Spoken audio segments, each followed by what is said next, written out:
A couple years ago, my wife and I were trying to figure out where we were going to take our kids for their spring break. And then we decided to take them to this resort in Northern Virginia. It's called the Salamander. I actually, the week before we were going to go, was in a meeting with my boss. And he happened to ask me, well, where are you going for spring break? And I said, we're going to the Salamander. And he said, oh, that's a wonderful place. Well, we get to the Salamander the next week. They have great hospitality. They welcome us. And then they say this, we've upgraded you to the owner's suite. And my wife and I looked at each other and said, what? The owner's suite? We said, is it free?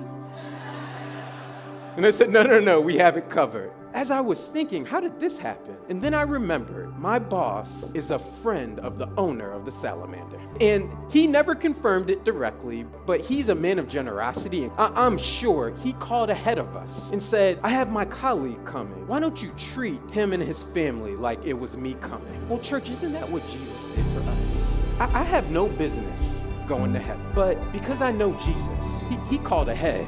And that's what the Bible says, that when we receive Jesus Christ, we're then covered by him. And the Bible says that we get his righteousness. So church, if Jesus can cover sin and death, what in this life can we go through that Jesus doesn't already have covered?